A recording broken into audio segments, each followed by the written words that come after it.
Right, morning everybody and welcome to Governance and Audit Committee. We're going to make a start. Agenda item 1, apologies for absence. Apologies for absence, Chair, been received from Councillor Mohsin Hussain and also Councillor James Homewood, with Councillor Harry McCarthy kindly attending as his substitute. Thank you. Agenda item 2, any declarations of interest? No? That's fine, if we can record that please. Agenda item 3, this is exempt information, and officers have recommended that agenda item 9 appendix 2 is excluded from being discussed in public, so we close the meeting and reopen once we've discussed that particular item. Members are asked to consider whether to accept the officer's recommendation to deal with this in private session. Are committee members happy to accept the recommendation? Yeah. Could we have a show of hands? It's really important. We can. Okay, that's fine.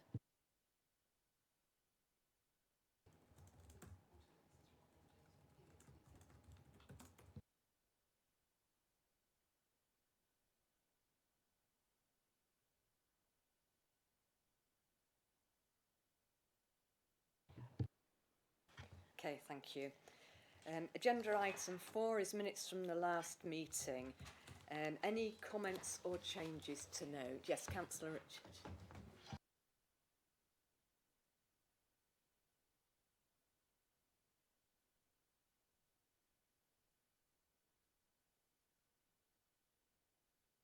Did I see another hand? Yes, Councillor Dacre. Just one or two things. At page 4, paragraph 27, second paragraph, 4th line down, I assume that should be members disapproved of the suggestion of keeping servers dormant. And just on that, it goes on to say that members sought further information on these measures ahead of the next meeting. I don't think we've heard anything else about what the keeping servers dormant. So it's just a note that I don't think we've heard anything more. And then just on page, sorry, to go back to page 3, paragraph 26. We were talking about programme risks being documented as opposed to having risk registers per individual project. Members requested senior officers attend next committee meeting to explain this approach. So I don't know whether that's going to be dealt with today in any of the things that we're talking about, or... Thank you. Bron, would you like to take that? Yes, just as a very brief update. Management have accepted those recommendations and have implemented risk registers in those projects. Okay, thank you. And the last one was page 6. Paragraph 30, where we had a closed session and there were 2 bullet points on the top of page 6. Officers unable to answer in the moment committed to returning to a members on a particular point about cyber essentials and resources, and also officers would look at the wording in a report concerning wording of attack and breach in relation to data. So just if there's any update on that, or whether we need to, whether that shouldn't be in this, shouldn't be discussed now and should have been discussed privately because it's closed session, but it's in the minutes, I don't know. Would any of the officers like to address that? Yeah. So with regards to that identified risk that was discussed in private, there is an update from Jo Dent, my colleague, in regards to cybersecurity specifically. There's some specific work underway, and there is going to be a separate session with members outside of this governance and audit committee to walk you through the work that's been undertaken, and that equally will deal with these points that were raised at the last committee. Thank you. Thank you. Thank you. I've just got one minor point to add. I'm not sure, Ben, was at the last meeting, were you? Good question. Can we just check? And We'll check whether yeah, I was there. thank you. Thank That you. sounds terrible, doesn't it? Okay. Was it that? Late coming, which might... Might have been it. Okay. Thank you. And yeah, that was my query. Any of those questions or Chair, comments? Just to confirm, the Chief Executive did attend the last meeting. Yes, thank you. It's been confirmed. Thank Thanks, you very Ben. much. Sorry, it's my memory. It's my memory. Terrible. Dear. Right. Okay. If there's no further questions, then we will. If it can be noted that the minutes of the last meeting have been agreed. Do you want a show of hands for that? Yeah. Thank you.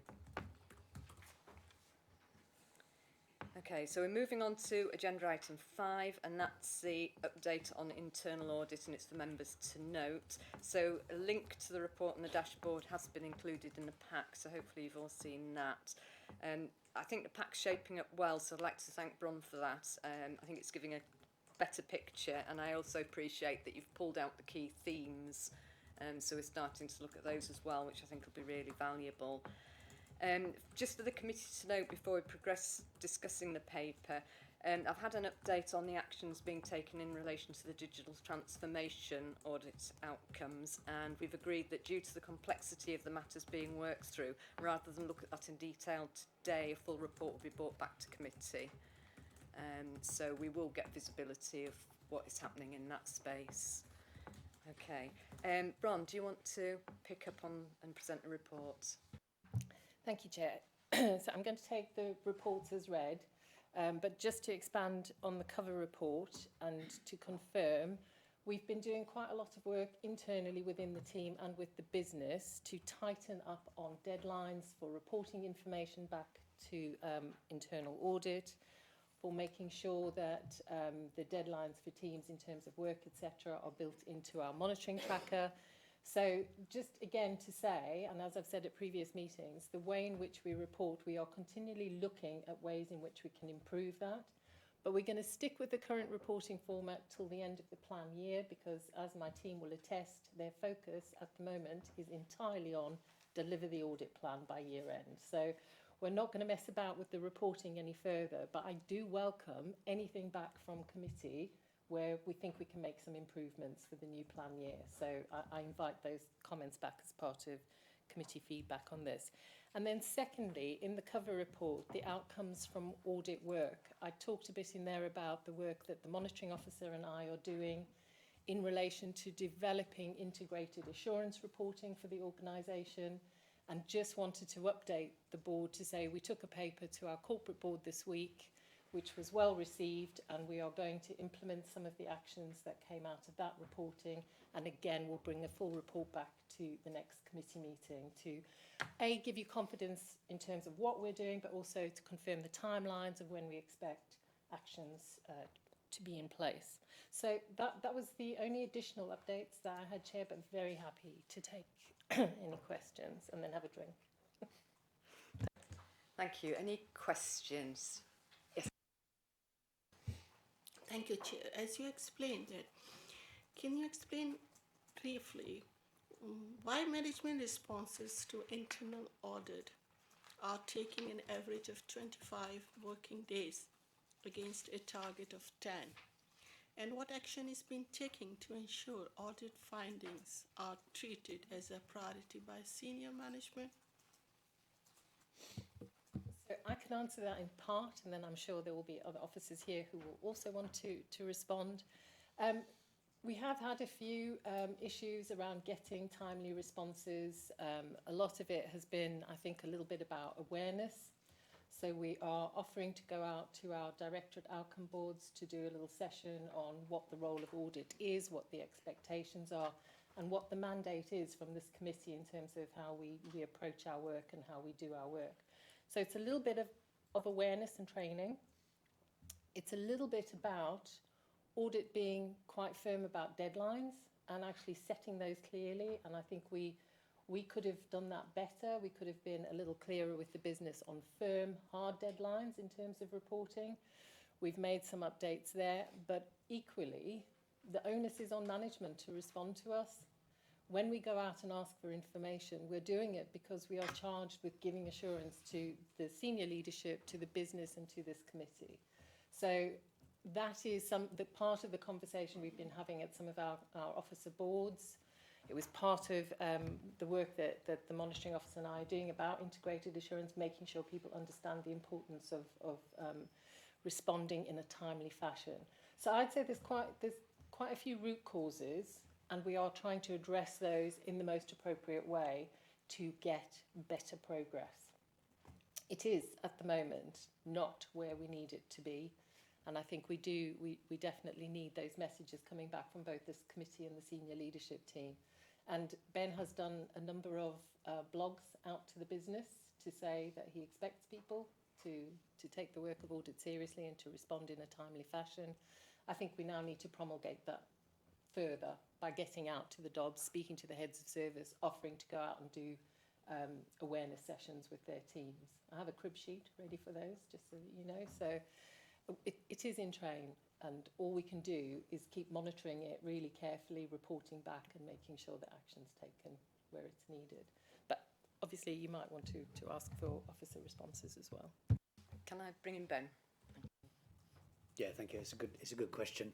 I meuld echo what Bron has said. I won't repeat what she said. From a leadership perspective, we're on an improvement trajectory. We take these reports very frequently now to our corporate meetings. And as I've said to this board last time, now that I've confirmed I was here, we should expect to see these figures come down over time, but it does take a bit of time. There are some issues that we're dealing with, and there are some areas where better communication between the management, the team involved, and internal audit would always help, and that communication leads to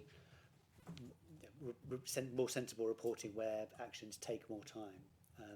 But the need to respond in terms of what will be done is something that we should expect to see really rapidly. We'll continue to press on this until we are comfortable that both internal audit responses are kind of being dealt with within the timeframes as a matter of course, but fundamentally it means that assurance to us as the leadership team improves as well. Thank you. Thank you. Yes, David. Just in a similar vein, I guess the other thing that comes out from here is that it seems to be that the grant certification work is also not being handled properly with internal audit, i.e. not giving them enough notice, and the record keeping being quite poor in the organisation. Can we also include that in whatever action to try and improve the responsiveness of the executive? But also, as a second point in here, it highlights the I think probably quite inappropriate reporting line of internal audit through the finance director to yourself. Can we change that reporting line so that the head of internal audit reports administratively to yourself rather than via that route? And that's probably a more appropriate route, and certainly something more akin to what I've seen in the private sector. So yes, on grant conditions, and we're bringing that in. I don't know whether Kay will have anything to say on that, but that is my expectation. On reporting management, on reporting lines, I'd say two things really. One is we constantly keep this under review. Part of the challenge is the number of direct reports that senior leaders and directors in the organisation have, and keeping that to a manageable level. Part of it is also the fact that we work very closely as a senior team, particularly the three statutory officers, and I meet regularly with Bron anyway. So it's not as if that through me not having line management that I'm cut out of the decision-making processes there. But we'll keep it under review and definitely look at that as part of the current changes that we're looking at making at the moment across the directorate team. Can I sort of add in a point there as well, which has some relevance? And we're going to propose that from the next meeting, we start to introduce half an hour either at the start or the end of the meeting, where the members meet with Bron and the external auditors, Mazars, as well, just so that if they've got any concerns they want to escalate directly to us as a committee, they've got the opportunity to do so. So I think that will be very valuable. It's certainly good practice to do that as well. So yeah, we'll start that from next time. Okay, Rob? Thanks, Chair. Well, firstly, I support that arrangement to see the whites of the auditor's eyes. It's always good practice. Page 15 and 16 in the appendix, the report. I know it's the key themes and findings summary and then the main blockers. I know in a summary internal audit report, it's an exceptions based, so it looks really bad because you're bringing out all the sort of the things that need improving, and there will be lots of things that internal audit found that were really good, but it sort of paints quite a grim picture of certain aspects of governance and control and compliance. And I'm not suggesting for 1 minute that that's systemic across every bit of the organisation, but following on from what you said, Ben, in terms of your robust instructions for other managers to address this, that list includes sort of more detailed aspects of good governance, control and compliance than just being quicker off the mark to respond to internal audit. So I suppose from a committee point of view, we hear you say that you're taking all these things seriously. I just wondered whether there was something a little bit more specific that was appropriate to address certain aspects of those key findings. And it's not for me to give you a piece of work to do, but there's almost some sort of action plan almost to try and address some of those what appear to be quite inherent issues, obviously in certain departments, not all, but across all those different 10 key themes and findings summary areas, that it sort of reads quite poorly. Ben, do you want to answer? So the first thing to say is we really welcome reports that are critical of how we're doing things, because we want to be better. And I think you make absolutely fair comment, which is this, because there isn't a corresponding table of all the things that we do really well, you get one side of the picture. We'll take that away, but equally, these are bronze reports, and she needs to write as she thinks fit. We take her independence extremely seriously. What I would say is that we made a series of changes over the course of last year that we believe address many of these issues at a corporate level. What Bron said earlier, I think, is pertinent here. It takes time for those to filter through the organisation, but I would expect to see those benefits coming through. But we know there are certain parts of the organisation where this culture is more of a change, and we're working specifically with those to try and improve things. Thanks, Jed. Thanks, Ben. I wasn't suggesting for 1 minute that there wasn't, lots of activity around this, but I suppose from a committee point of view, it's seeing and feeling that action that you're taking to give us assurance that there is that serious, serious action being taken. There was just one, the follow-up audit on tendered bus services, and I'm sure it's quite complex, but it just struck me that an initial audit report from August 22 that was followed up presumably in the last 6 months or 3 months or so still found a number of recommendations incomplete and required further action. So that's at least 3.5 years probably since the audit, and then there are still issues to be dealt with. Is there a specific problem in that service? Ben? So I'll start, and others can come in. But I think one of the challenges in the bus tender service area has been because the funding environment during COVID and after COVID was extremely fluid, and the teams were being asked to make to cope with a commercial bus network in West Yorkshire that had gone into freefall, that had lost its market overnight.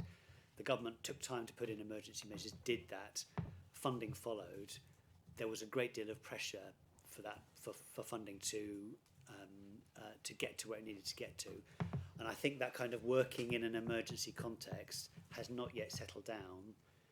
And the fact that we've been changing some of our internal control processes in the meantime probably hasn't helped. It is an area that we are very focused on, as per my earlier comments.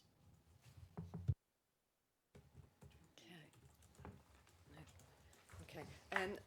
I think going back to Rob's point about the blockers to implementation, I think now we've got those on the table and they're documented in a report. I think it's right that we don't lose sight of them as a committee, because without those being right, this committee can't put its hands in the air and say, yes, we've got governance right, because there are lots of underpinning elements to good governance within that. So I think it would be good if we can keep something in there and track progress with each of those without making it into an industry, but at least so that we can take assurance that things are heading in the right direction. So I don't think if you could take that away and have a think about that. Yes, Councillor Jenkins.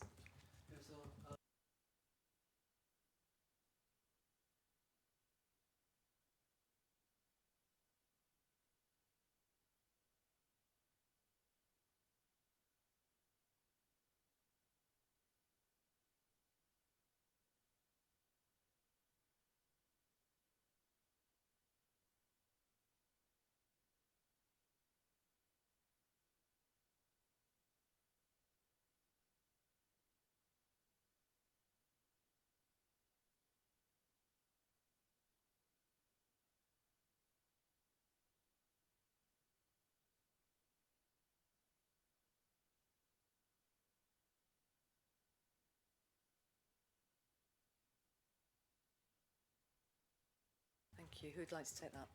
Ben? So I think you make absolutely the right point. I think the two issues are slightly separate in that the audit trail around eligibility checks is part of the contracting framework and how that's been administered and recorded. We can take this away and check, but my expectation would be that is about the documentation of that, not that checks were happening in the first place. But it is definitely an issue that, rightly, internal audit have said this isn't what we want to see, and that's been flagged up in this report. So for me, that is something that needs addressing.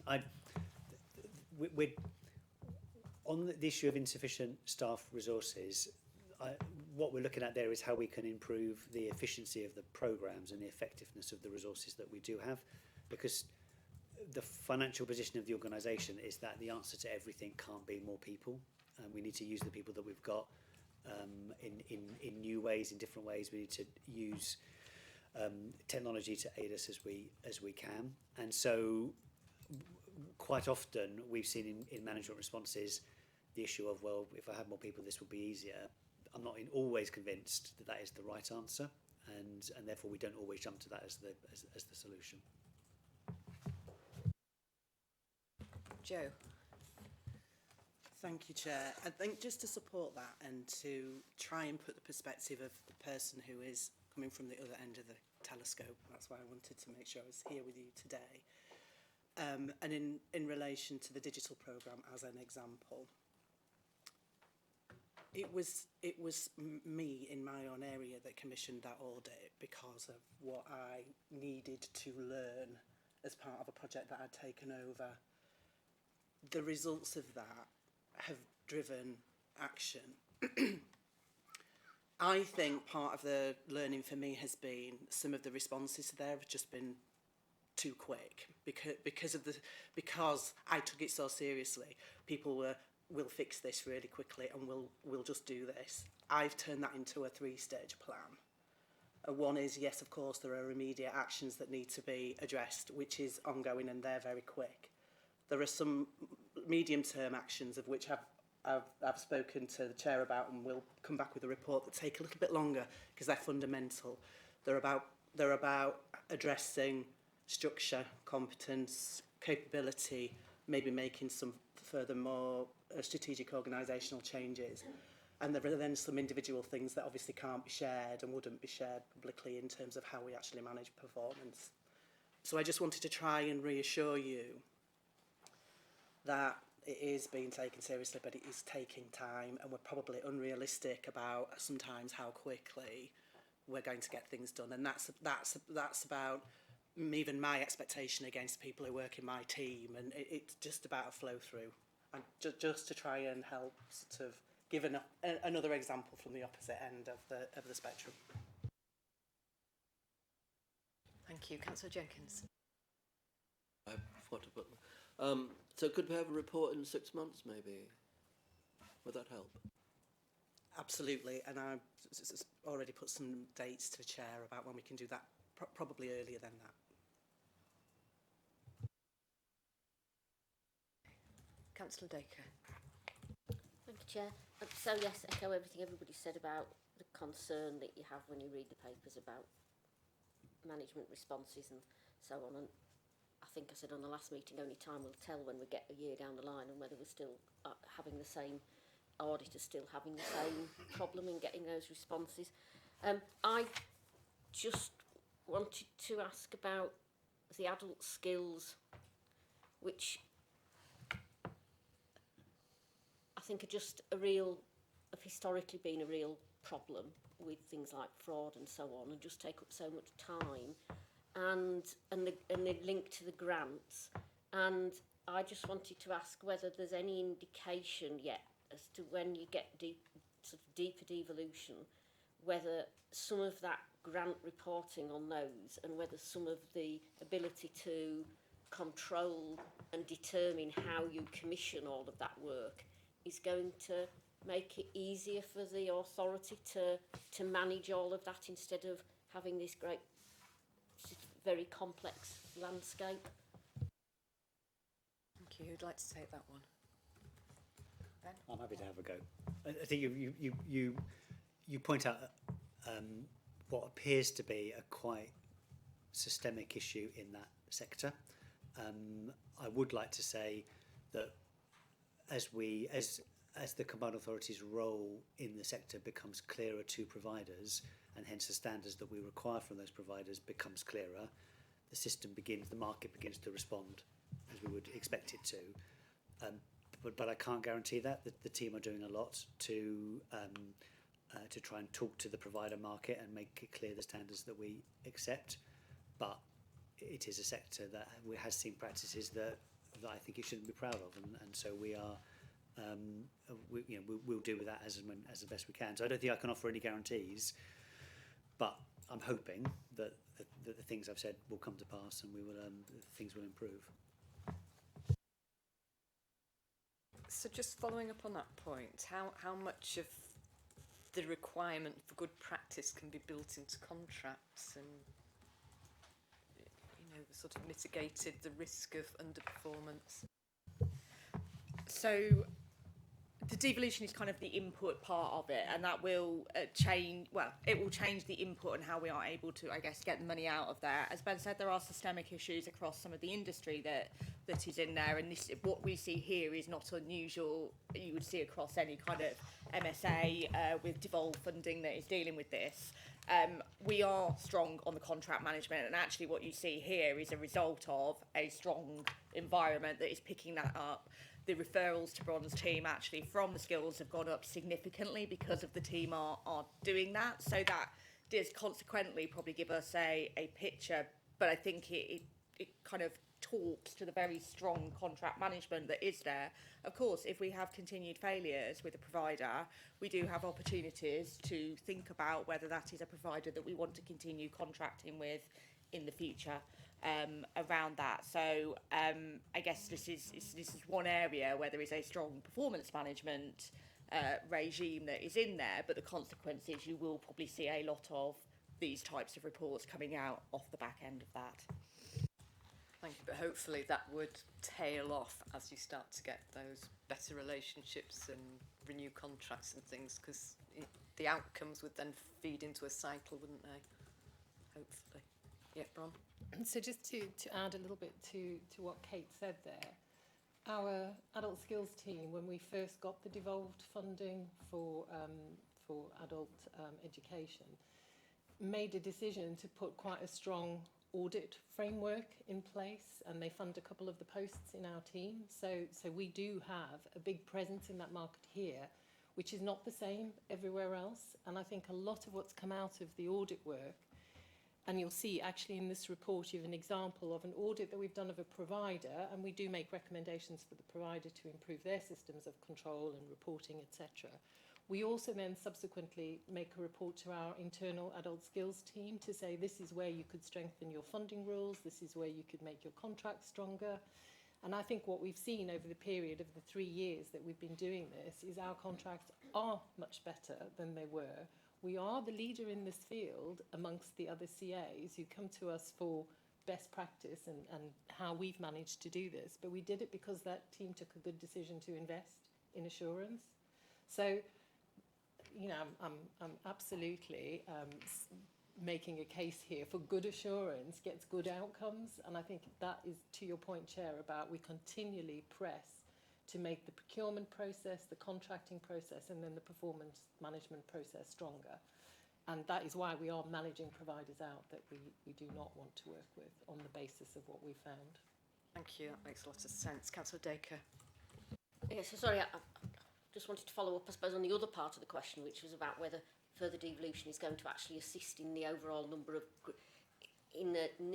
because one of the other problems you have is with all the grants that you're having to certify, and whether it's going to ease that process, because you should be getting a large amount of money that you spend to choose how you divvy it up, and is that going to mean that the grant certification work is going to reduce at all? Because I know in a local authority, the certifications we have to do for government and for yourself are a huge burden. Thanks.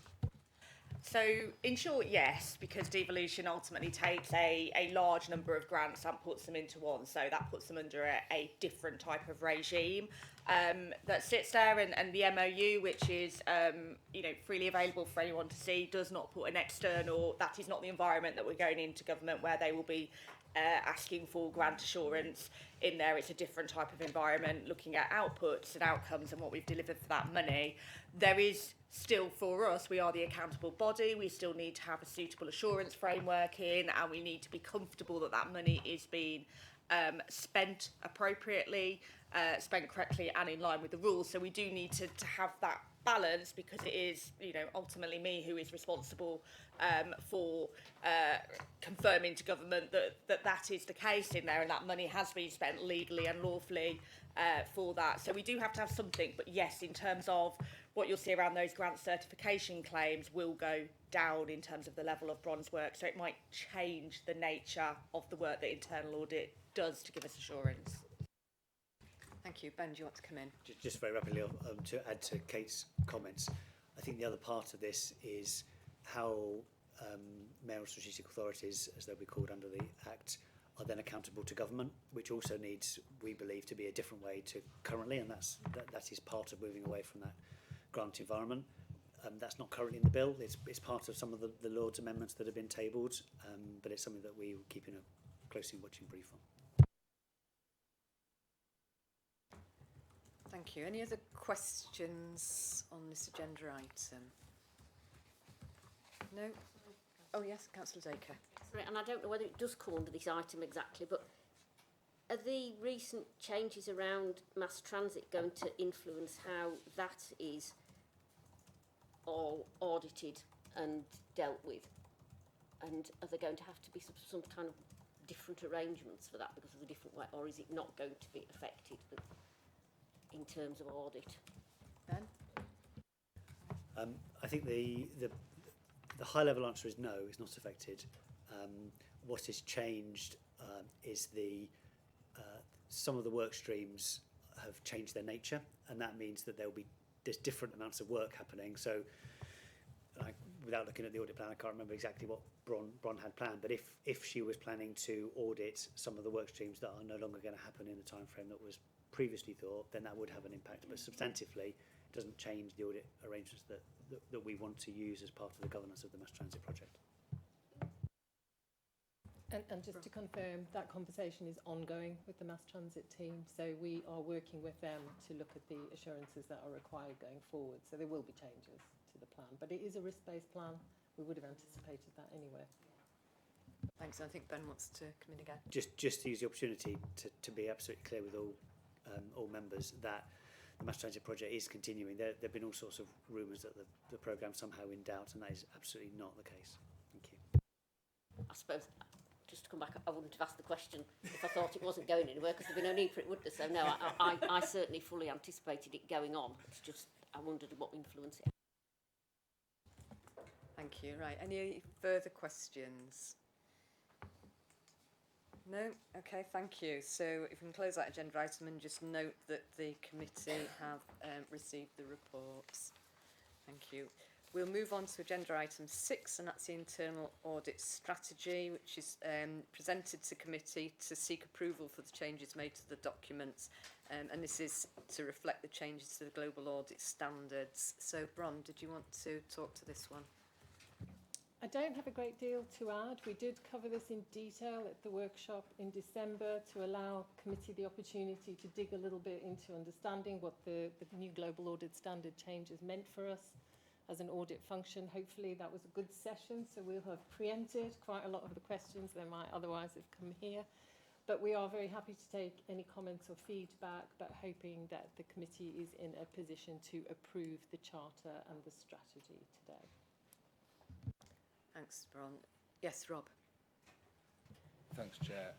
Firstly, I think it looks really good as the strategy. The question, I suppose, is, and you don't need to do it just yet, but, and forgive me for being a bit technical, Domain 3 and the relationship between the Audit Committee, senior management and internal audit. Is there a plan for how that is going to be assessed and reported back to us, and how we might engage in that? I know SIPFA have just, I think, literally published some guidance on how organisations might do that, but that's a fairly important thing for us in the new standards. And you're absolutely right, and it is literally just out. So a member of my team is looking at how we take that forward. And again, you know, the strategy sets out a plan for the next 5 years. The immediate stuff is taking those changes now and looking at what we do. We work very closely with the governance team to make sure that that aligns with, you know, how we work with senior management to get those kind of assessments and reviews in place. So yeah, it's a work in progress.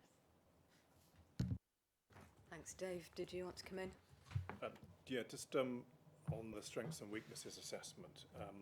I think you say in here that one of the strengths is a high level of internal audit recommendations are agreed, which I think we'd all agree with, and then you go on to say and implemented. And I'm not sure I've seen much evidence of the and implemented, certainly through this committee. So I think I would change that to a weakness, frankly.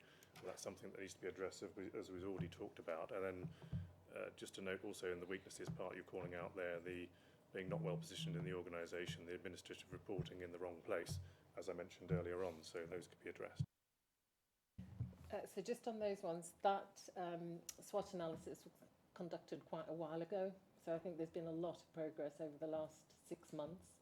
Not as much on the implementation of recommendations as we would like, but I would also point out that the volume of work we're doing because of the additional resource in the team has gone up significantly. The number of recommendations have consequently gone up quite significantly. So I think what you're seeing is the outcome of all that work being done, the reports coming through more quickly.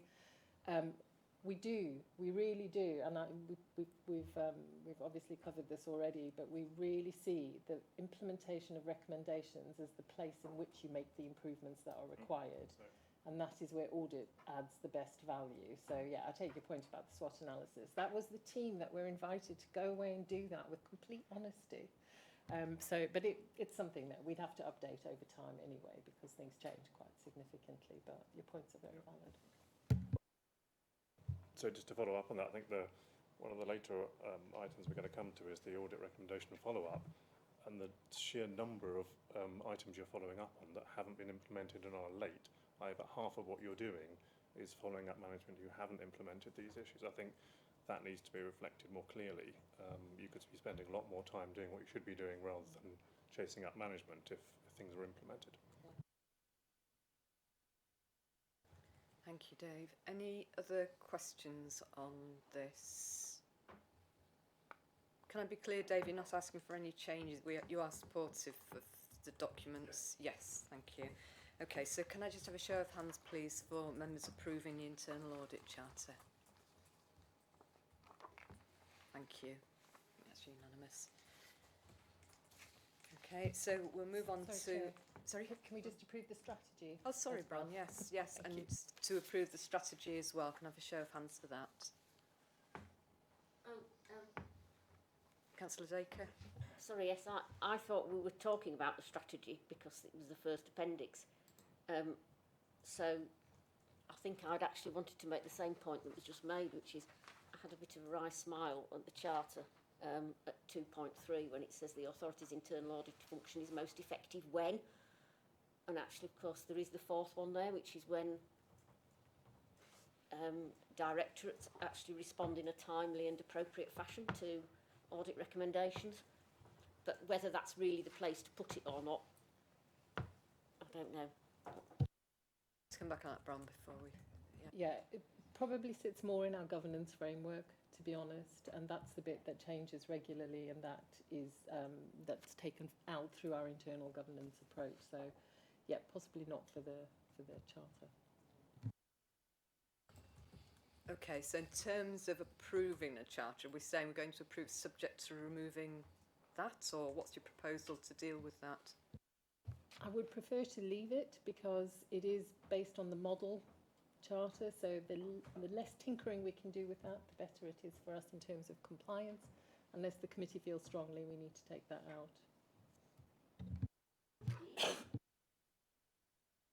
Sorry, it would be a case of putting it in, but I'm happy to defer to the suggestion that it's not the appropriate place to... I'd agree with that. Given that we've got governance arrangements that are overarching for the organisation, it sits more suitably there. So I think as the document's been drafted would be appropriate, but that's a matter for you members if you'd like to endorse and approve. Okay, so we're going to go to vote on whether we endorse the document as it is. Yes? Okay, so that's... Yep, so that's fine. So unanimous there. Okay, thank you. Okay, so moving on to agenda item 7, and that's the audit recommendation follow-up. So again, this is an item for Bron. If you want to bring us up to date with progress on this, that would be helpful. Thank you. I'm sure you're all getting tired of hearing my voice now, but this for me is probably the most significant bit of the papers that we're presenting today. We've already talked, I think, around a lot of the issues. What I would say is that one of the things that we do struggle with in terms of reporting is getting that timing right so that we get updates that can go into the papers in a timely way to come to this committee with the position as clear as possible. It is quite a challenge when, you know, the business wants us to reflect what the position is today when we come into this meeting, but our papers need to go in well in advance so that they can go through a review and a clearance process. It has caused a little bit of tension with the business because they are obviously a month further down the line with progressing their recommendations. One of the things that we're trying to do is to align this much more closely with the Directorate Outcome Board reporting.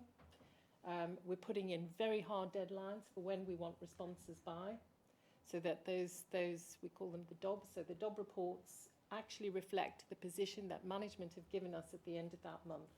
And the DOB reports go out, we prepare those within 2 days of getting those updates. We send those DOB reports out, and the check and challenge around whether management are taking the action they need to do in the timescales they need to take should be happening at those DOBs.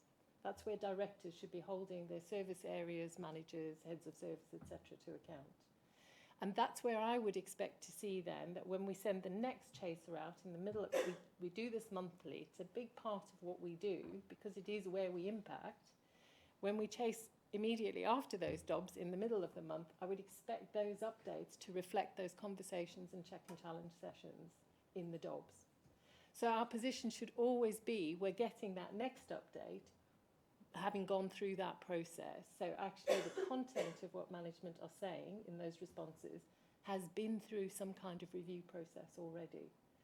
So we're expecting to see this improve quite significantly over the next few months as we've tightened the process, both from our side, from an audit side, and from a management response side. And the feedback we're getting is much more engaged, albeit it's been a bit tense recently, but it is much more engaged.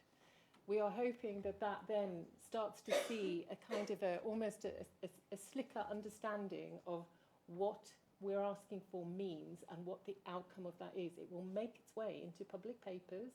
It will make its way into DOB reports. So management need to be clear when they're coming back with, you know, this is the position we're at. This is the progress we've made. If there are delays, this is why.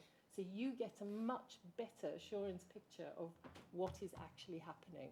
It's not just an update for the sake of an update. It's something that has been through a process. So I am highly hopeful that what we have going forward is something quicker and slicker, but with better content and better quality of responses. And again, a plea here where if we could ask for GAC support here in just the message to management is, we make the recommendations on the back of the audit work that we do. The recommendations are made to address risks. It is for management to own those actions that they give us in response to those recommendations. It is not for audit to own what management are going to do, how quickly they do it, and we do press, and this comment I really want to reflect here. The team really do press management to be realistic in the dates that they are setting for when they can achieve the action completion by. We really do push them to do that, but we do find there's sometimes just that sense of, if I say I'll do it quickly, they'll be happier with me. And that is not the case. We really would rather have a realistic picture, as I'm sure would you. So the message from GAC, just to say to management, you own those management actions. It's important that you take those seriously, that those DOB discussions are an effective check and challenge process. And that when you come back to us to say a management action is completed, please don't ask us what evidence you need to provide, because you should be telling us. You should be coming back and saying, this is the evidence of what we've done. We will then assess that and say, yep, that is adequate, that addresses that risk. We are content that that is sufficient. We will close that recommendation. Management own the actions. Can I end on that note? Thanks, Bron. And I think I would speak on behalf of the committee. From what I've heard from people today, is that we would certainly endorse that really strong message. So it's about them owning it and closing in a timely manner as well, but a thorough manner, not rushing it, just as you say, for the sake of it. But because my concerns over the ones, and I think it's been reflected again in discussions this morning, it's the ones that have been outstanding for quite a while. And that is of concern, and I've had some reassurance now from Ben about what's happening, but I think we need to see that translate into a real difference in what's presented to this committee. So I think the message coming from us would be yes, we need to see ownership, and we need to see consequences, I suppose, as well, if you're not getting that level of response that you need. Because without that, this committee hasn't got the assurance that things are being done and they're effective. So yeah, I'd be really keen to see that. And sort of on that note, one of the ones that concerns me and has for a long time now is the health and safety. So those are the risks 13 to 17, which have been outstanding for a long time, and they're still at red. So I don't know if somebody can bring us up to date on that. Joe? Thank you, Chair. Yes, I can. I think there's two things that I would like to share here. One is the actions have been about taking the organisation to a next level in terms of health and safety. And I don't think that's clear in the narrative here, and that's about the context of the larger picture. So I want to absolutely reassure people that there's a health and safety committee that meets and sits. We're really clear there's people who lead that health and safety audits. All our health and safety obligations are being met all the time.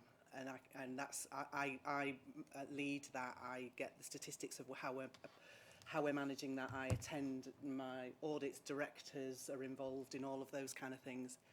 And I was a little bit nervous that the report maybe gave the impression that that wasn't happening. It is. In terms of the next stage of audits, the person who's been responsible for that had been ill for quite some time. As a result, part of the action was the person who worked for her. That person has been retrained independently, supported that qualification, and has been stepping up into that position. I think the second thing to report is a head of service for this area is in the process of being recruited. I'm interviewing for that position on the 13th of February, which will also help, and all of that is around growing in that next level of maturity to take that strategy and what the actions that come from that strategy to take it to the next stage. So that the actions were just completely unrealistic when there wasn't the resource or the competence probably fully within the organisation to be able to fulfil.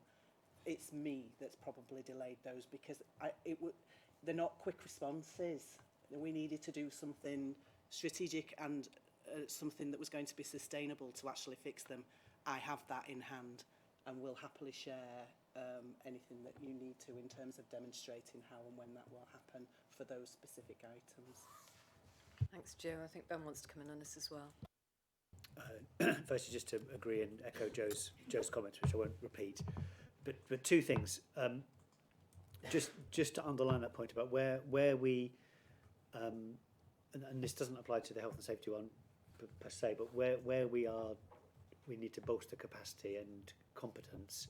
It just takes time to recruit, and we should probably be more explicit about that, where that is happening. That is particularly pertinent for some of the assets issues that are also on this report. But the other thing, and I kind of debated whether to raise this or not, is that sometimes we are taking action, but it is in the form of performance management against and with individuals. That it's not often appropriate to be specific about exactly what's going on. We have to protect the individuals at this point in time, and we need to find a way, I think, to explain to you that you might not see what's happening, but there is action being undertaken. I just want to give assurance that we go through this as a leadership team very regularly, and we're getting into the rhythm of where directors are using their jobs in the way that the Bron has required. But she's absolutely right. This is a management responsibility. It's not internal audit's issue. Thank you. Can I also raise the question of the transport risks? Again, there's a number there. They've been read for a while. They're overdue. And if I look at one which is risk 33, it says internal audit awaiting confirmation evidence to close the recommendation. And the recommendation was around reporting. So I'm just wondering why, because it does say all incidents are reported to Transport Board on a monthly basis. So if they are, how come the evidence isn't there to close the concern there? So I think it's those transport ones, but that was one I particularly honed in on. Bron? So you can see an obvious problem there with a responsible officer as a bus station services manager. And there's been some debate about who actually provides that evidence. And from an audit perspective, I don't mind who provides the evidence, as long as somebody does provide the evidence. And I think we've had a little bit of an issue, and again, where we're tightening up when we make recommendations, but where we expect the business then to own that, is to be clearer in the reports who owns the recommendation. We only put job titles in these reports, but we do have names in the audit reports, which you can see in the repository, so you can see that is being done. We're being much stronger with management being clear about that, so it is owned by a person that we can then go back to. But there has been some toing and froing on this, just in terms of getting the right person to give us the evidence. We are waiting for that, so that evidence, it's probably already in, to be honest, since the time in which this update was done, and you'll probably see that recommendation will be closed at the next session. Thanks, Bron. Dave? Oh, yeah, while we're on bus station security, I looked at item 31 and 35. It seems like internal audit is stuck between two functions within the organisation, trying to work out who's responsible for this. Could somebody from the executive make a decision and decide who's responsible, please? Thank you, Bron. I think that is probably for Tim to come back on, working with the physical security officer. Tim Taylor, yes. Tim Taylor. If I could assist, I can't speak for the director as director of legal and governance, but I do know that there's work underway in this space. You'll know that there's Martin's Law that is coming through, and that places specific responsibilities on qualifying venues around security measures, and the timeline for that is April 2027. And I know that that timeline seems very far away, but there's a lot of work that needs to be put in place. I know that the officers are working with that in mind in relation to the security measures that they are putting in place now and the discussion. So they are ongoing, but they've also got their mind on the change in legislation that's upcoming and our responsibilities in relation to that. So I don't know if that assists, but that might add an extra layer of consideration that they need to now develop. I mean, the issue I think is that in this particular case, internal audit is being pulled in two directions by two different functions within the organisation, trying to sort that out, and that's wasting even more of internal audit's time, who should be focused on not following up things that haven't been done and deciding who's responsible. They should be providing assurance and looking at parts of the business that need to change. Thank you, Ben. Agreed. So I think, should we bring a report to the next meeting, or we can share something in between meetings with members from Tim that just sets out the responsibilities very clearly? Thank you. Councillor Dacres, did you want to speak? It wasn't on that, it was on the number 18, the business 18 to 18 to 24. Sorry, business continuity. Yeah, on the business continuity. Yeah, so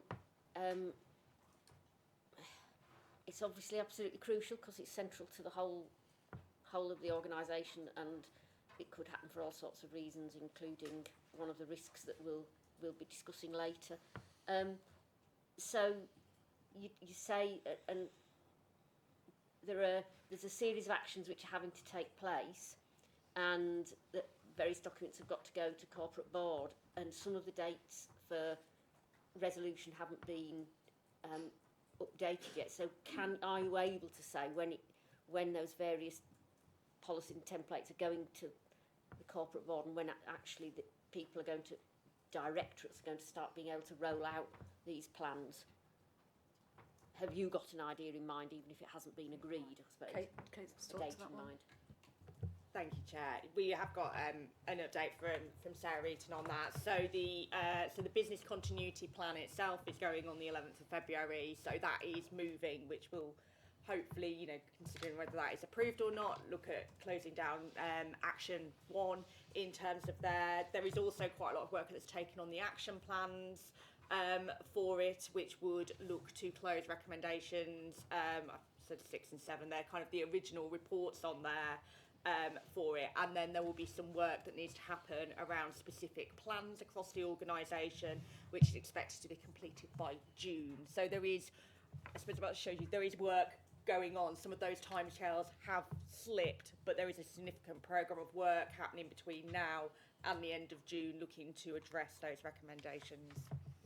Thank you. Councillor Goldson and then Joe. Thank you, Chair.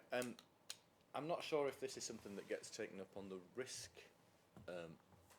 item, but on the issue of business continuity, I was aware that most of the attention that we have in business continuity is around making sure that the policies and processes are in place for processes to work.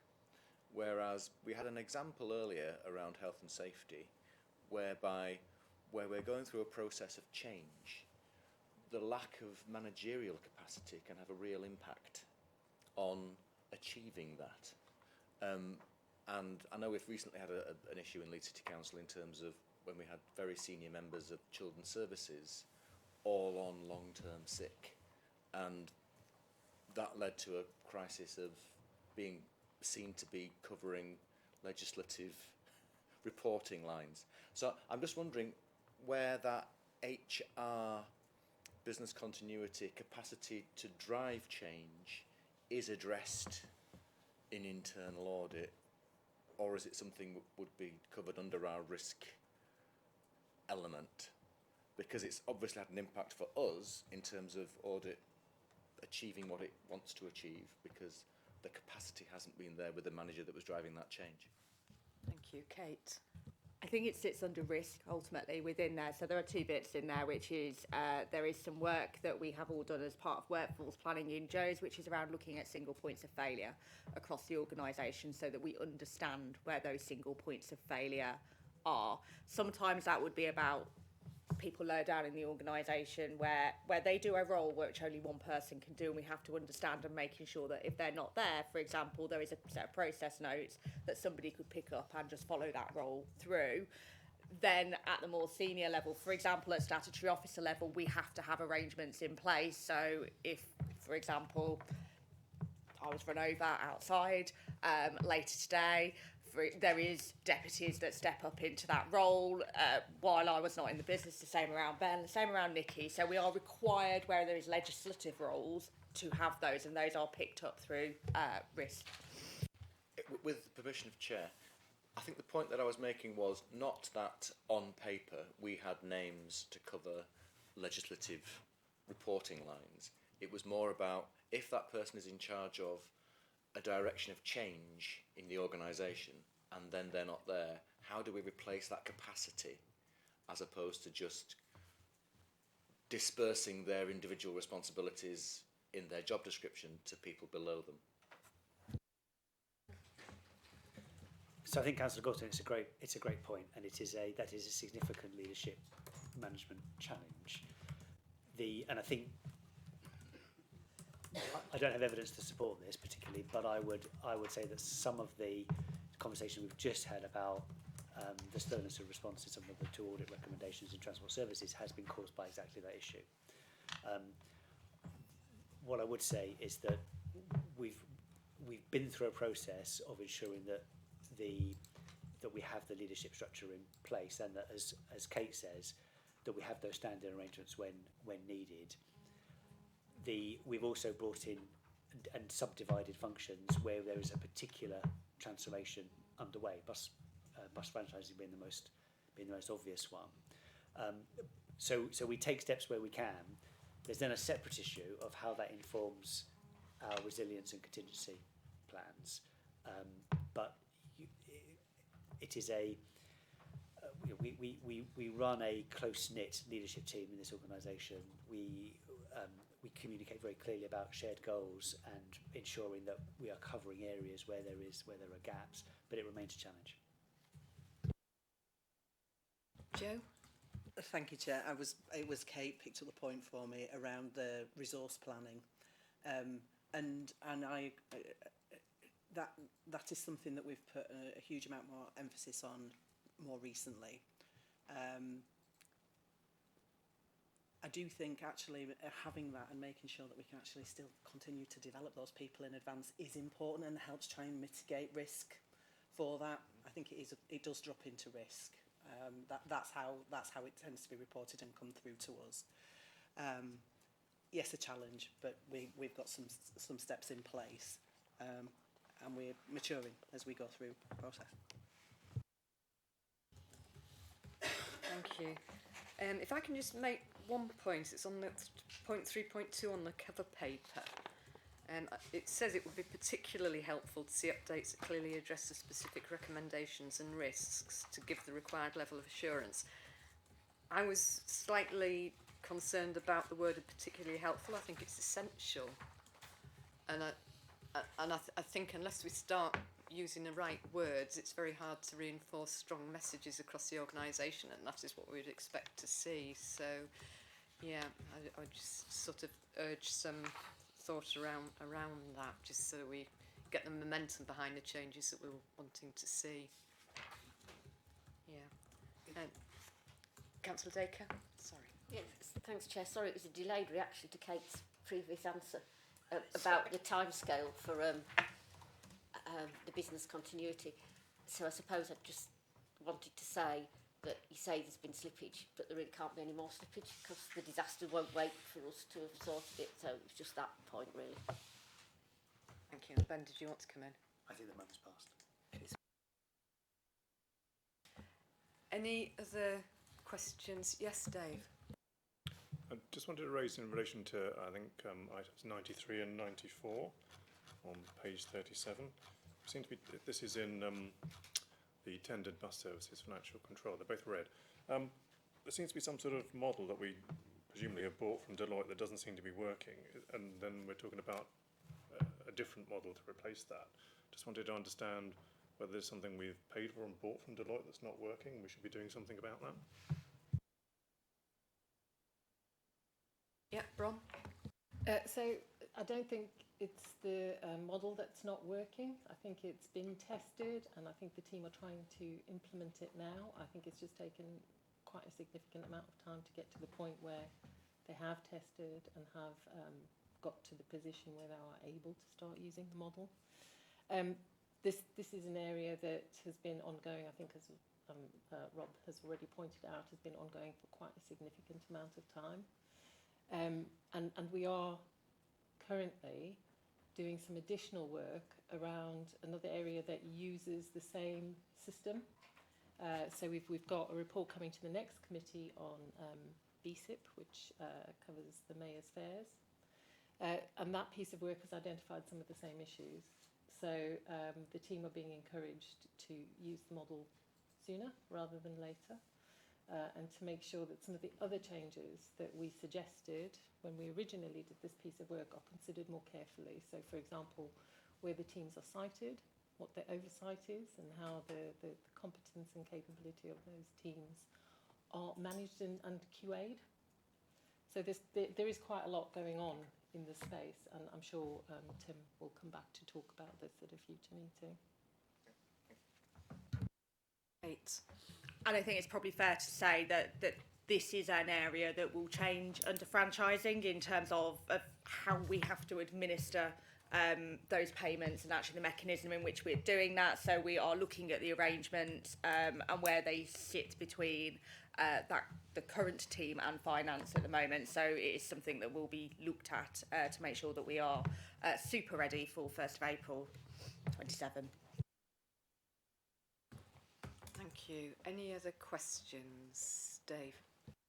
Sorry, just one last one, just for clarity and simplicity in terms of the categorisation in this paper. Earlier on in the progress report, we had 3 categories. One was in progress 68, which matches here. Then there was an overdue with revised date agreed, 26, and then an overdue with no revised date agreed, 34. I mean, obviously the numbers don't match because of timing, but here we have 2 different categories. I think it's important to understand where something has the date has been revised, it's gone overdue, it's been revised, it's been re-aged if you like, and separate that out so we're clear about it. It's good to have where we've got concerns about the due date being achieved, but I think just some consistency and clarity with your tracking as well would be useful. So on that point, and following some other feedback, we are looking at how we might measure this, and there might be an additional category going forward because it speaks absolutely to that point. And on that subject, I was in my cover bit just going to pick up. Going forward, would the committee find it helpful if we put the full report in the repository, but bring to this committee the reds and ambers, so that it's less? There's just a volume of stuff in here, but having full access to it in the repository allows you to still go through, check the blues, come back, ask questions if there are any that you are concerned about or you think are not getting the attention they need, just to try and make it a slightly more absorbable and digestible report for members. I think that would be a good idea if we see the key ones and maybe anything that's increasing as well. I don't know what other committee members' thoughts are on that, Ben? From an officer perspective, I'm fine with that. My request would be that the overarching cover report does show the relative numbers, given that this conversation is about wanting the blues to increase and positive reports to have a space, otherwise we risk suffering from that negative perception that we talked about earlier on. Any other thoughts on that suggestion? Councillor Dacre? Yes, I think I would agree with it, but we need to have access to the repository, which at the moment is still, as I understand it, I couldn't get in, and I understood from the email we'd had that it was yet to be resolved. So, any other thoughts on that? Can I just comment? Sorry, before you. I think there is an issue with members returning consent to the conditionality of having access to the repository. So if members could just draw their attention to those emails, and if that is pending, or if it's a linkage issue, we'll make sure that they're resolved without delay. Dave? From my point of view, I think seeing this entire document with the 128 actions on it is actually quite important to see the amount of work that's gone into this and see it on a regular basis. Part of the problem with putting all the detail somewhere else and then only looking at the headline items, we miss that whole context of what Bron is dealing with in terms of the sheer volume here. And I would also say that there are probably some of the blues in here that I don't think are blue, which we won't go into now. So I think some of the categorisation is important as well. The point is we need to get this number down significantly by implementing audit actions so that it's more manageable, not put it into a repository somewhere where we can't see it. Okay, is there a halfway house here where we get the fuller figures on the red but keep that overarching metrics so that we see how many there are? I'm not sure, Bron. Is it something you want to think about? But we could continue to run like this till the end of this plan year, so that we actually get to a point where if the numbers do come down, as management do sort of address that, I'm perfectly happy to do that. I'm perfectly happy to keep the report in the format that it's in. And absolutely take your point. That's partly why we did it this way in the first instance. But we could consider it again in the new plan year and see how we're doing in terms of total volume. Yeah, is that a proposal that members are comfortable with? So we'll leave it as is for now and then come back to it and see if there's a better way or a different way of doing it. Yeah, okay, so we'll run with that, thank you. Okay, so any more questions on that paper? No, so I think coming out of that we'll have a paper on transport to come back to the next meeting. So we'll make sure that's on the agenda for next time. And on that, if we can just make a note that the committee has received the update on that report. Thank you. That moves us on to agenda item 8, which is the external audit update from Mazars, and this again is for note. So, is it Alistair? Yeah, thank you. Thank you, Chair. So yes, this is an update report from us. And for those of you who've not seen me, because I haven't been able to be at the last couple of meetings, it's nice to see the new members who are in the committee I've not met before. So this report just updates you on the progress we've made since the last meeting on our external audit. And as Nicola will have advised at the last meeting, for the audit of the accounts, we're doing the minimum procedures to give a disclaimer opinion consistent with previous years, but we have tried to do further procedures this year to start to assist in that rebuilding of assurance piece over the future years. We had intended, for example, to look at the new accounting standard on lease accounting. As the report touches on, that's been a bit more difficult than we'd intended and hoped for, and Kate would have intended and hoped for, because there have been some errors identified in the draft accounts that Kate's team have identified and are working through and have proposed amendments to. So we've been working closely with the finance team colleagues to discuss those issues, understand them, work through the implications of those. And that work is I think it's fair to say it's ongoing. It's at the final stages because the updated accounts will come to your next meeting in 2-3 weeks in order for you to review and sign those off in order for me to give the audit opinion.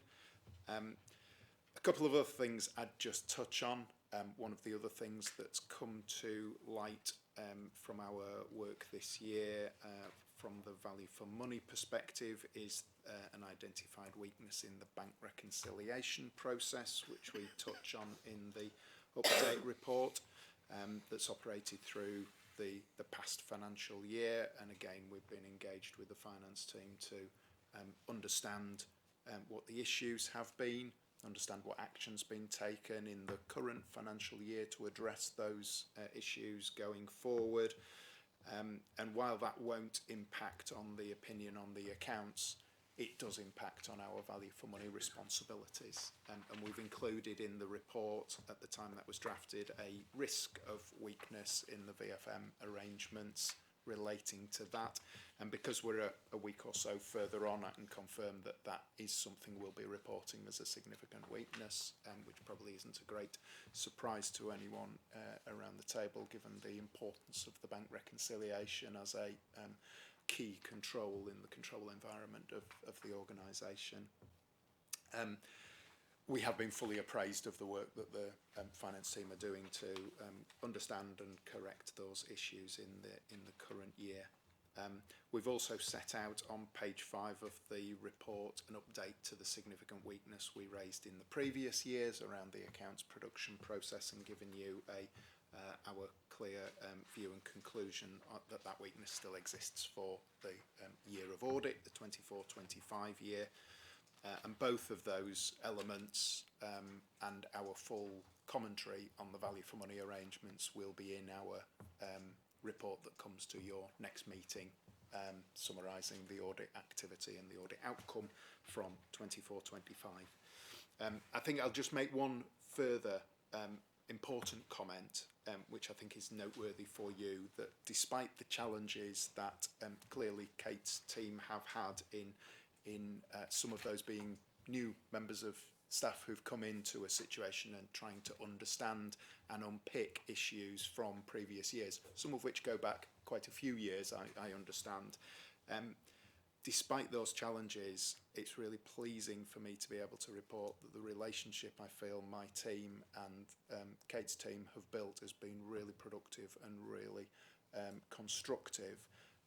I'm very clearly of the view that the finance team are working very proactively with us and are actively wanting us to be engaged and involved in their discussions and their internal considerations, and they are coming to us with the issues, the solutions, questions that they might have, wanting our understanding and our endorsement in a really difficult situation where there are draft accounts with issues in them and control issues being reported. It's really positive to be able to say that that relationship has been built and is a really strong foundation for going forward into the next audit year when we start to look to try to rebuild that assurance. So I'll pause at that point, Chair, and happy to take any questions. Thank you. Kate, did you want to speak to any of this before we take questions? I mean, I have nothing to add. You know, I think Alice's report is there. I'm happy to. I'm sure people will have questions, so I'm happy to respond to that. Okay. So, Councillor Ahmed. Thank you, Chair. Can officers please explain in plain terms what assurance the authority is unable to give as a result of the proposed disclaim opinion for the 2024-25 accounts, and what this means for public confidence? I mean, Alistair will be able to speak about actually what the disclaimed opinion means. So, in terms of that from a legal perspective, but ultimately, from Alistair's perspective, he can only give an opinion if they have done a full level of audit work. In there, legally, it is not fair to expect him otherwise to say that those accounts are true and fair. In there, so disclaimed opinion. We are not, I think it'd be fair to say, the only authority, as to be able to talk about the kind of state that is in there. We are not the only authority in West Yorkshire that will have a disclaimed opinion for that. So, but clearly, it is a worry, and I will not say it is a worry for me. We have a disclaimed opinion again for that. So it is really important for me that we continue to work with Alistair, and that is why we have got that relationship of openness and transparency, because we need to get back forward to that position where we have a fully audited set of accounts that provides us with that really strong platform going forward for public confidence, as you're absolutely right, and also for confidence for my team that the numbers that they're working with are, you know, absolutely solid in there. So, Alistair, you might want to talk about the technicality of a disclaimer. I will, but I'll also pick up on the question was in relation to officers giving you assurance. I'm clearly not an officer of the authority. I'm an independent external auditor. So there are two parts of assurance that I'll speak to. The first is my external audit assurance on the statement of accounts, and pick up that disclaimer of opinion point. So when an auditor issues a disclaimer of opinion, which is unfortunately in the sector now because of the resolution to long-term issues that have been implemented, that's quite common, as Kate says. What that means is I do not express an opinion on those accounts. I don't give assurance as part of my opinion on those accounts. Okay, so that's a very clear position. I've done no audit work to give any assurance through my external audit opinion.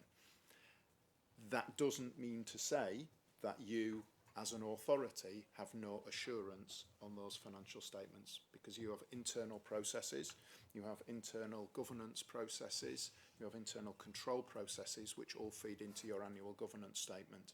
You have the processes through this committee and through the operation of this committee which gives you assurance that the underpinning financial systems which drive those financial statements have been operating effectively through the year. And the conversation we've had around internal audits assurance that they give you around the fundamental systems that drive these numbers provides you with assurance that when Kate signs her opinion, Kate signs her statement of responsibilities which says these accounts are materially correct, they are true and fair.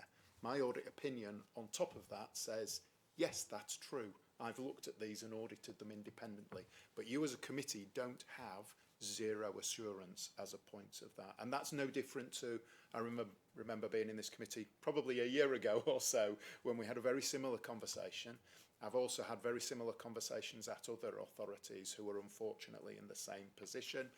Councillor Dacre knows from Calderdale, where I'm also the engagement lead and have conversations there. It's not that you have zero assurance. You have zero assurance from the external auditor, and that doesn't mean that you have zero assurance on the appropriateness of the numbers that are in your financial statements. Does that help? Sorry to say, and who is accountable for restoring a full audit opinion in 2025-26? Is your question who is responsible? Yeah, accountable. Accountable. Well, from an organisational perspective, the appropriate financial officer is Kate. So Kate is responsible, as her statement of responsibilities says in the statement of accounts, that she's responsible for producing a statement of accounts in accordance with the financial reporting requirements. My responsibility is on auditing those accounts. The piece that I've spoken to previously to this committee, albeit with some different members, is rebuilding that assurance from the position we find ourselves in now to a position of being able to give a clean audit opinion on those accounts is A, really complex, and B, probably quite time consuming and lengthy.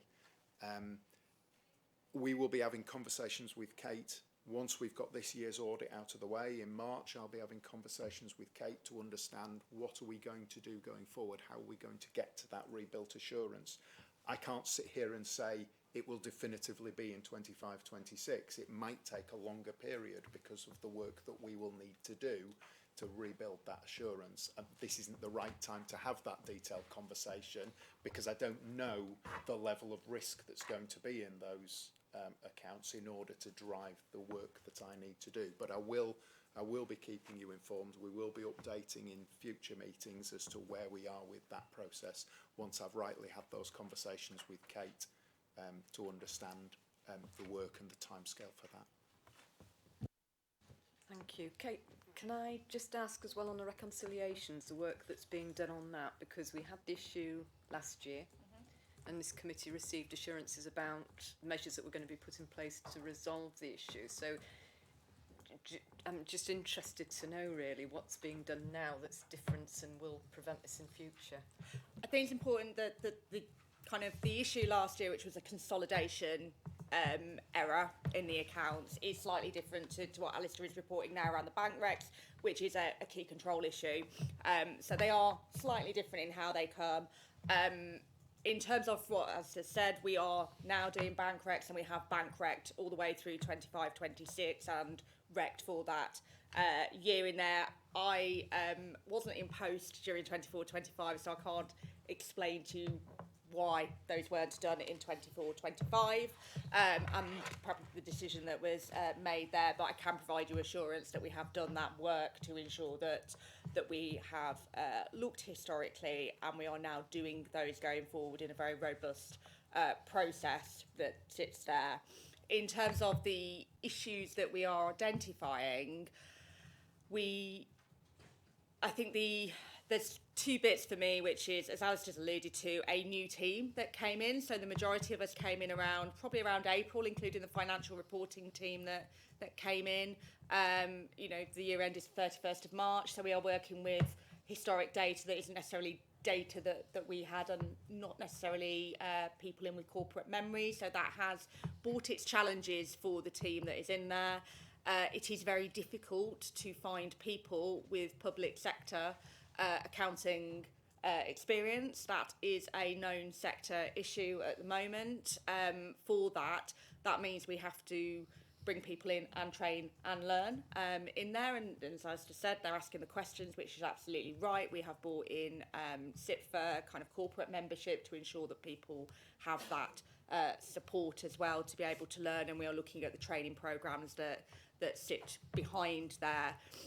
You will also notice there is the assurance, there was the advisory review that I commissioned not long after I had started, looking at the process that is in there, a series of recommendations that we are kind of following through for the 25-26 process that are really important.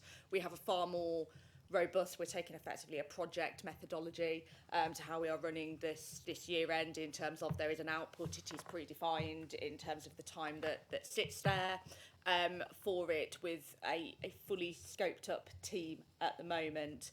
But as it says, some of these are going back quite historic, and that can be quite challenging to have to rework some of that information. It's Dave.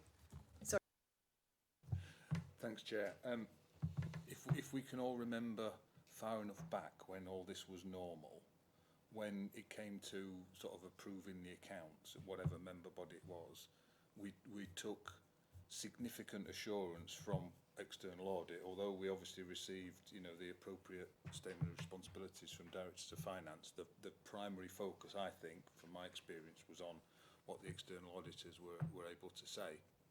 Given that, for understandable and reasons, that's not going to be possible, I suppose the onus, a bit like last year, is having probably greater clarity around the assurances that Kate can provide, that supports, sort of supplements or complements what internal audit might have done, and an explanation about the bank recs and addressing control issues. Because I think, if memory serves me right, Chair, we included not exactly a caveat to the your approval, but acknowledging that it was partial assurance because we weren't getting the complete picture. That's going to be the same, but in the light of the additional work that's been carried out and Kate coming in, whether there can be a bit more of a detailed explanation of the work that's been done to supplement or enhance the assurances that you will need to sign the accounts. Absolutely, Kate. Absolutely. So, as you'll be aware, we come back together probably just over a fortnight away for looking at that. You will get, obviously, Alistair's report, so the audit completion report, the draft statement of accounts as well. There is also a report that will be coming from me and my team, which will speak to that and what we have done and what we are continuing to do. And I think that's very important that it is continuing to do. You're absolutely right. So as just talked around a statement of responsibilities, the statement of responsibilities by the interim, section 73 at the time, was slightly modified last year. I will consider whether I need to do that again to protect both myself and the authority in that respect as well, to do that in the same way that obviously Alistair has a disclaimed opinion as well to protect. Thank you. Councillor Dacre. Well, I suppose for the benefit of anybody watching, I just want to really stress what was implicit in what you were saying, Kate, and what you're saying, Alistair, which is that we do have to remember that this is the value for money comments on the 24-25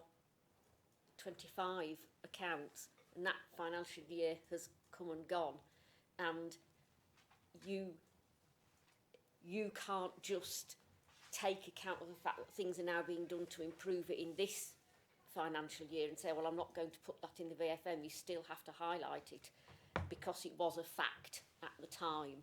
And I think sometimes that's overlooked by people and they think, oh, this is terrible, this is happening. Well, actually, it may not be, or it may be well on its way to being sorted. Thank you. I think that's a very important point to make. Thank you. Any other comments or questions on this? No. Thank you. So we can record that the update's been noted. Thank you. And that takes us on to the final agenda item, which is agenda item 9, risk management. Again, it's for the committee to note the status of current risks, and these are detailed in Appendix 1. Appendix 2 is the exempt item, so we'll consider that in closed session. So, Nikki, are you talking to that? I am. Thank you. Thank you, Chair. So this is the standing item that members get on a quarterly basis, just a strategic update on the Combined Authorities risk profile. As you know, we're going through and embedding risk management of the new framework that we've got in place, and that's embedding in process through the officers and through the senior management team as well. There's been a rolling risk workshop arrangement between officers and members and also the leadership team, and we'll be doing the mop-up exercises around that risk at the end of February. You'll also have seen that some comments from the recent PwC settlement readiness review, and that emphasised the importance of getting all staff embedded into the culture of assessing risk on whatever they're working on, particularly projects and those matters that are of high risk and high profile for the organisation. And we will be aligned to the workshops that we're undertaking, which my colleague Ismail is leading. We'll be launching some video based training sessions as well, so it's properly accessible and it's also something that people can go back to rather than a one-time training session. So as you'll see, there's a corporate risk profile within the reports before you today. You'll see that there's 14 risks that are identified on the corporate risk register, and one of those is medium as of this month. 8 of those are high and 5 are identified as very high. Appendix 2 deals with the confidential appendices and those risks which we can discuss in private. So I've got the risk manager here as well to assist with questions that members may have on the corporate matters that can be discussed in public, as he's got a close liaison with the individual directors, risk owners and risk sponsors. So with that, I'm happy to take questions. Thank you. Any questions? Yes, Councillor. Thank you, Chair. Can officer confirm whether the authority is currently fully complying with cyber essentials and whether adequate resilience is in place should a serious cyber incident occur? And can that be confirmed as a clear yes or no at this point in time? So with regards to cyber, it was referred to earlier in the meeting with regards to the work that my colleague Jay Dent is undertaking. There will be a separate meeting in relation to the whole profile of that particular work, the risk profile and the streams that are associated to that. So given that that work is still underway, I'm not able to answer your questions, member, in relation to those points, but there is going to be a separate meeting so that you can do a deep dive on that. Is that okay? Any other questions? Yep, Rob. Thanks, Chair. It was a point, I think at the last meeting, we asked for job titles to be put into the risk on a page at least, because obviously from a context point of view, a name doesn't mean anything to me and I guess other committee members to see that it's the accountability is at the right level. I mean, that's a minor point just to do. I think, so firstly, apologies that hasn't made through to these risk ropes reports that you've got. I think absolutely that would be relevant for members so that they can properly connect the responsible officer rather than just a name. There was another point as well which we're going to make amendments to this so that they appear on an A3 sheet rather than being incredibly small texts. So we'll make sure that that flows through to the next time that you see it. Indeed, if you want access to those, we can make those amendments and send links through so that you can get those after this meeting, hopefully. Thank you, Rob. That, I mean, the next update is fine Yeah, for okay, that. thank you. Yeah, that was another point that whilst technically it's risk on a page, you know, with all the small screens that we use, I think, yeah, that. And I suppose the other thing which we can take offline was in the attempt to get a lot of information on a page, I just wonder whether all of that information is what the committee actually needs to serve its purpose for assurances. So I know it's all in you know, in the machine that is the ERM system, but I suppose it's another conversation about exactly what we need in what format that serves our purpose, without obviously creating something new, but just distilling what exists into perhaps a different format that helps us, because there's certain aspects of that detail that doesn't really tell me, you know, sort of dates or, you know, progress or you know, certain assurance related type information, which I think we ought to be getting as the committee. It will be in there somewhere. I think it's just sort of extracting it, you know, in the right way. Can I just, before I hand over to Ismail, I think the points that you make are materially right, but it's also, these are points that came up before they arrive to you members. We always discuss these at corporate board meetings, which are our internal board meetings. And we're really keen to make sure that you get the right information to, firstly, make sure you're assured that the risk is being managed correctly, but also the pathway plan to make sure there's a reduction in risk. There's not always going to be a reduction in risk, that's the reality. Sometimes this goes down to risk appetite. But I'm really keen, it's striking that balance, and I think it goes back to that point that about the audit report. You want to see everything because you want to see the life cycle of it, and you also need a control version as well. So that you're not splitting data and it getting lost as well. So I think there's some work to do in that area, but might I hand over to Ismail just to develop that? If I just may, Chair, and this hopefully helps. I suppose from an audit committee perspective, our focus is on being assured around the arrangements in place. Different to being a performance committee where individual directors are being held to account for the detailed actions and their implementation. We need to see evidence that that process is happening, but not necessarily performing that role, because that's not necessarily the core role of an audit committee.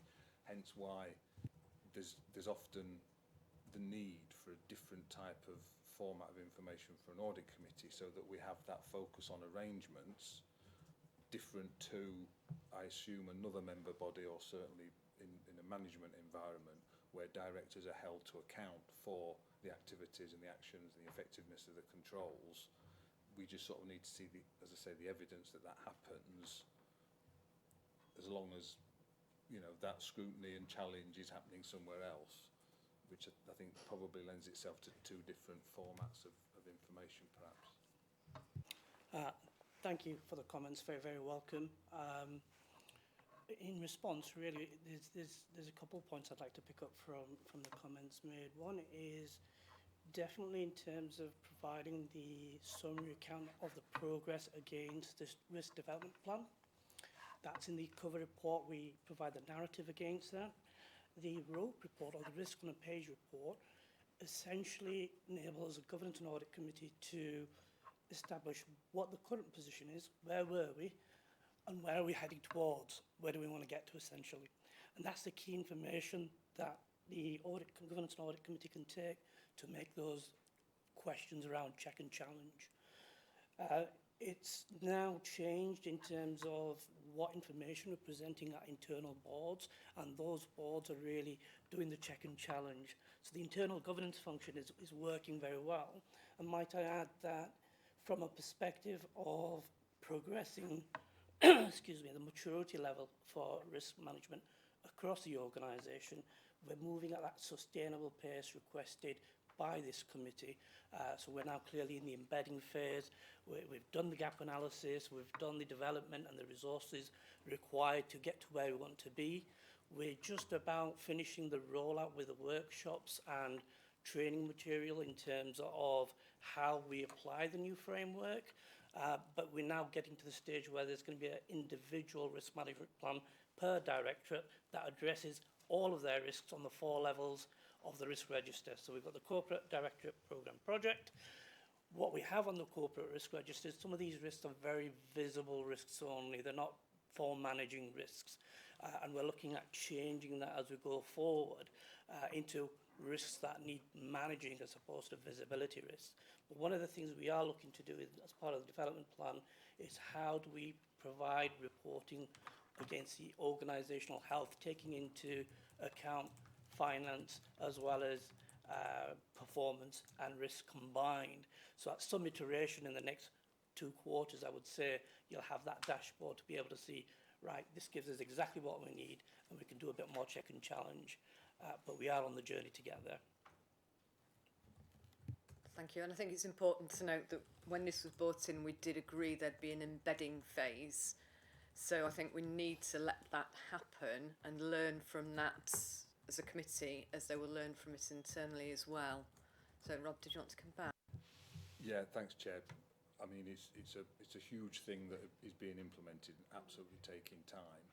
I suppose from my perspective, having the machinery of risk management is great. In a couple of quarters' time, or however long it is appropriate, my attention comes away from you and actually down that end and says, right, you've got all this now, so what difference is it making? What decisions is this driving? What priorities are changing because we've got this risk system? What accountabilities are being enhanced because we've got this risk system? So it's that I think we need to, I would like to flag up for the committee in, 2-3 meetings or whatever, to have a sample director to come in and present the so what. We've got the what in terms of all the process. I think from my point of view, I'd like to understand the so what difference is it making now we've got this sophisticated risk process. I think we have to be careful about where the boundaries of the committee's focus lie as well, though, because the committee is about ensuring the governance processes are working. So we need to have that in mind. I know there's a link to what you've just said, and I think I've talked with Bron about it, about getting that visibility about how things are working in the background, how the mechanics of this are working, because that's what we need assurance on. The output of that will be that actions need to be taken by, within the organisation. And I think that's probably where we're falling down slightly, that we don't necessarily see how those cogs are working in the background to end up with the results that we're seeing at this committee. So that's where I'd like a bit more development. If I may, Chair, you're absolutely right. I think, again, from experience, to understand that the arrangements are working, you need to see the product and outcome of them.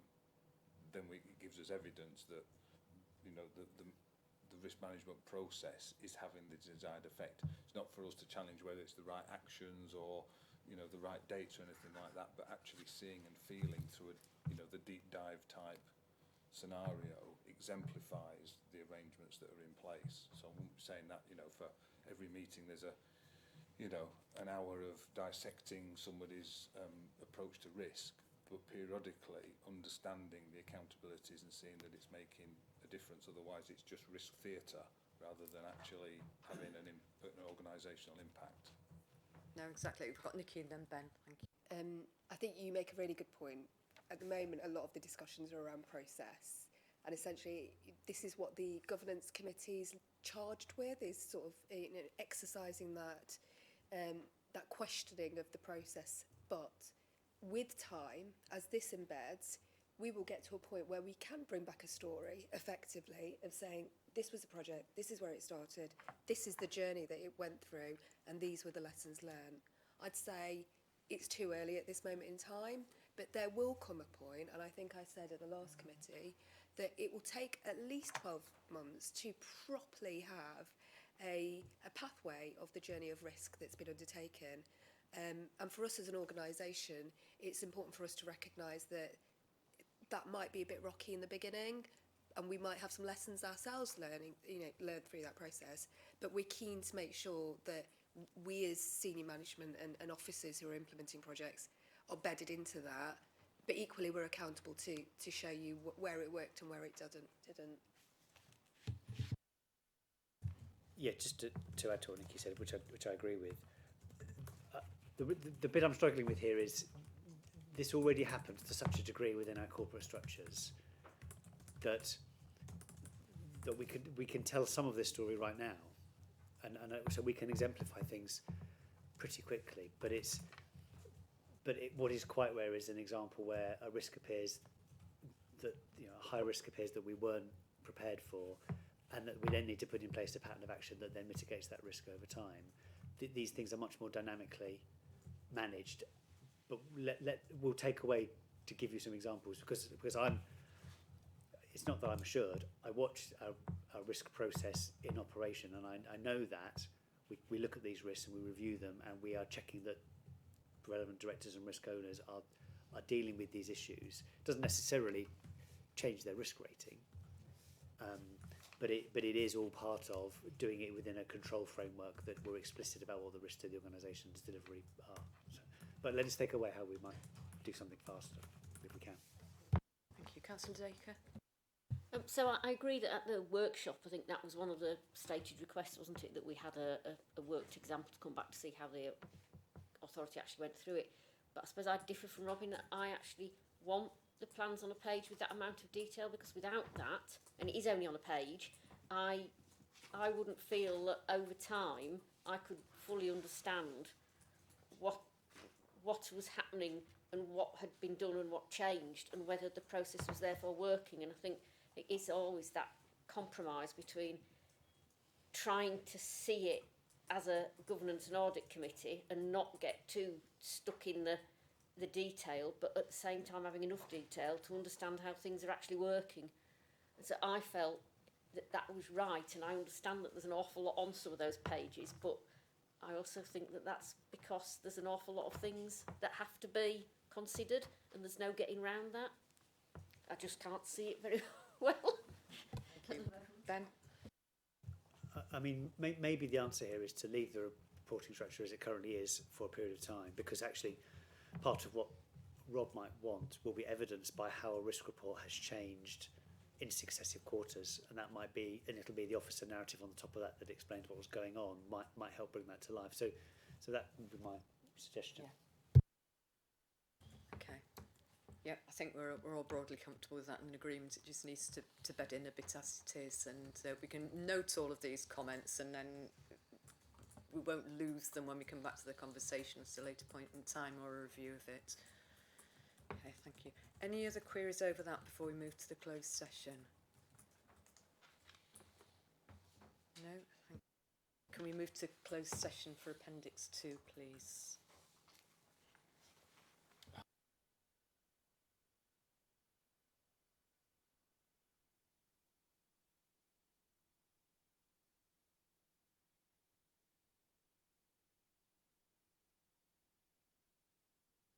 This is just to make a note that the committee's received 2.1 and 2.2 appendix for discussion.